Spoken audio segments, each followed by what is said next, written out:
Jim Powell had Alzheimer's and was in a care home where he contracted coronavirus.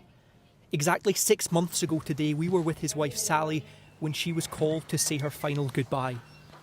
I just told him it was time to stop fighting. Love you, and just wait for me. That's it. Today, Sally found out that more than 100 people who had tested positive for COVID-19 were sent from hospital into Scotland's care homes at the time her husband became infected. Somebody somewhere knew about it. Why was it allowed to continue? And not just in one care home, all over the place. Unacceptable. You wouldn't do it to animals. Scotland's had almost 3,000 COVID-related deaths, with almost half in care homes.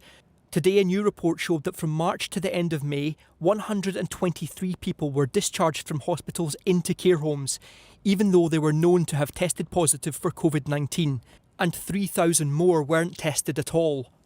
The widow of one of these coronavirus deaths in care homes has asked me to ask you, who was responsible for this decision? Ultimately, all aspects of this pandemic, how the Scottish Government and our partners have responded, I take responsibility for that. I've never tried to say otherwise, and I never will try to say otherwise. First Minister, you said you didn't know what was going on. Yes, we knew. Well, firstly, the Scottish Government is responsible for the guidance that guided when and in what circumstances people were tested. And up until, I think, from memory, the 21st of April, we did not have a policy that tested everybody discharged from hospital to a care home.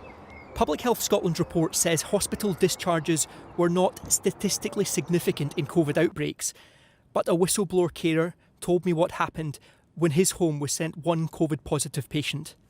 24 hours after the patient was sent from hospital, he was given a COVID-positive test.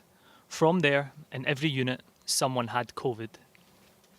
How do you ask someone with dementia to stay in their room, to stay in isolation? It's against the law to lock them up.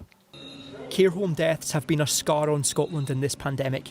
This report today is about lessons learned, albeit too late, for more than 1,000 elderly people and their grieving relatives. Peter Smith, ITV News, Glasgow.